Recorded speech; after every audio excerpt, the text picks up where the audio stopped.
Bantam Doubleday Dell Audio Publishing presents The Ghost by Danielle Steele. In the driving rain of a November morning, the cab from London to Heathrow took forever. It was so dark it looked like late afternoon, and Charlie Waterston could barely see out the windows as familiar landmarks slid past him. It was only 10 o'clock in the morning, and as he leaned his head back against the seat and closed his eyes, he felt as bleak as the weather all around him. It was hard to believe it had all come to an end. 10 years in London, gone, finished, closed, and suddenly behind him. Even now it was difficult to believe any of it had happened. It had all been so perfect when it began. It had been the start of a life, a career, a decade of excitement and happiness for him in London, and now, suddenly, at 42, he felt as though all the good times were over. He had begun the long, slow trip down the other side of the mountain. For the past year he had felt as though his life was slowly and steadily unraveling. The reality of it still amazed him. And as the cab stopped at the airport finally, the driver turned and looked at him with a raised eyebrow. "Going back to the States, are you, sir?" Charlie hesitated for a fraction of a second and then nodded. Yes, he was, going back to the States, after 10 years in London, 9 of them with Carol. Gone now, all of it in a matter of moments. "Yes, I am," he said, not sounding like himself, but the driver couldn't know that. All he could see was a well-dressed man in a well-cut English suit and a Burberry raincoat. He had an expensive umbrella with him, a well-worn briefcase that he carried contracts and documents in. But even with all his well-chosen accessories, he didn't look English. He looked like what he was, a handsome American who'd lived in Europe for years. He was completely at home here, and it terrified him more than a little that he was leaving. He couldn't even imagine living in New York again. But he'd been forced into it, and the timing had been perfect. There was no point staying here now anyway, without Carol. An hour later, as he slipped into his first-class seat, Charlie Waterston was still thinking about what had happened to him, and it still seemed incredible to him. How could he have been so blind? How could he have not known? How could he have believed they were so perfectly happy while she was slipping away from him? He had been absolutely convinced that they were completely happy, and he still thought they had been, until the end, until she told him, until Simon. It made Charlie feel so stupid. He'd been such a fool flying from Tokyo to Milan, designing office buildings, while Carol represented clients for her law firm all over Europe. They were busy, that was all. They had lives of their own. They were planets in separate orbits. But there had been no doubt in anyone's mind how perfect it all was, how it was exactly what they wanted, whenever they were together. Even Carol seemed surprised by what she'd done.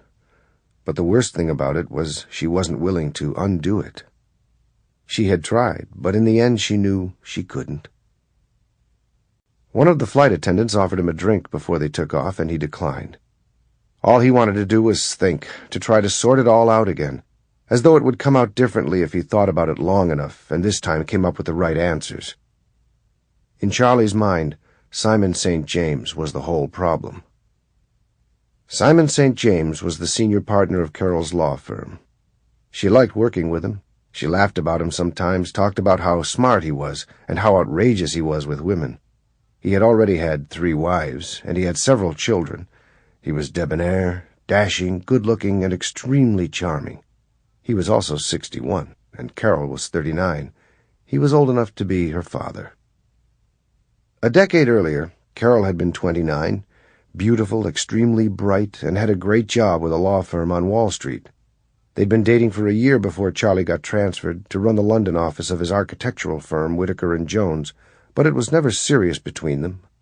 He was transferred from New York, where he'd worked for them for 2 years, and he was delighted. She came to London on a lark to see him, and she had no intention of staying, but she fell in love with London, and then with him. It was different here. Everything was more romantic. She started flying over whenever she could to see him on weekends. It was the perfect life for them. They skied in Davos and Gstaad and St. Moritz. She had gone to school in Switzerland when her father worked in France, and she had friends all over Europe. She was completely at home here. She spoke German and French with ease. She fit right into the London social scene, and Charlie adored her. After 6 months of commuting, she found a job in the London office of an American law firm. They bought an old carriage house in Chelsea, and she moved in with him, and they were like two crazy, wild, happy people. They spent almost every night dancing at Annabelle's at first, and discovering all the wonderful little out-of-the-way places, restaurants, and antique shops and nightclubs.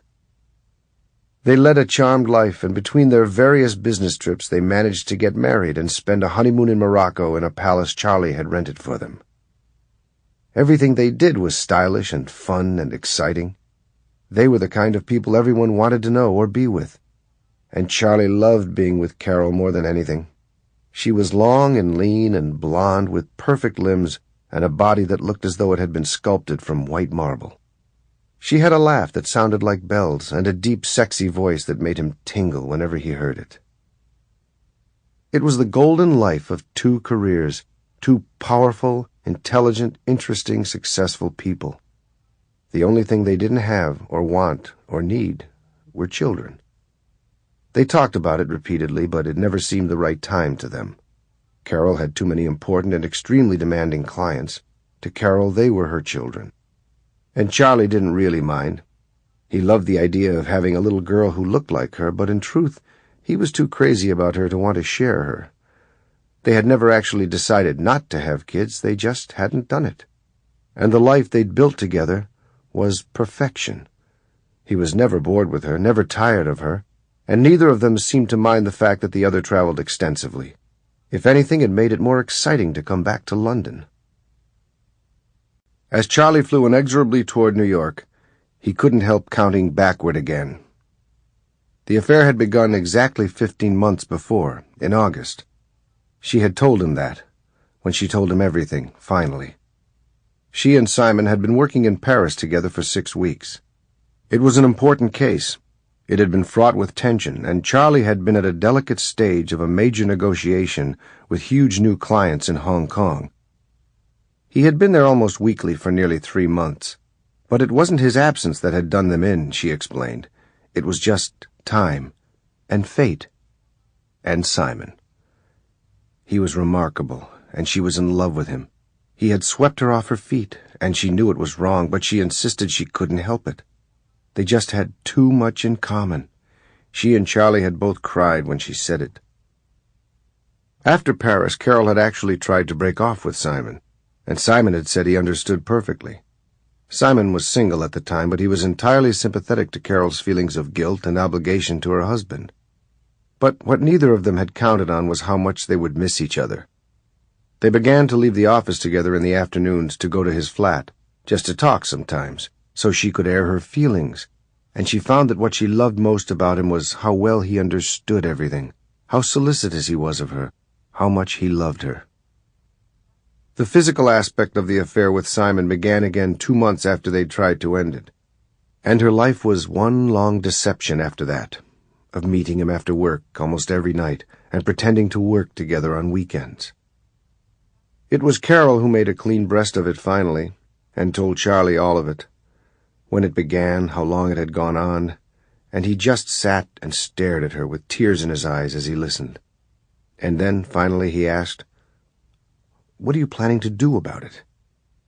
He couldn't believe how acute the pain of having just been told she was sleeping with another man was. The real question was, did she love Simon, or was she just having fun? Charlie knew he had to ask her. "Are you in love with him?" he asked, feeling worlds collide in his head and heart and stomach. What in God's name would he ever do, he asked himself, if she left him? He couldn't even imagine it, and knowing that, he could forgive her anything and planned to. The one thing he knew was that he didn't want to lose her. But she hesitated for a long, long time before she answered. "I think so," she said. She was always so goddamn honest with him. She always had been. That was why she had told him. Even now, she didn't want to lose that. "I don't know. When I'm with him, I'm sure of it. But I love you too. I always will." Sample complete. Ready to continue?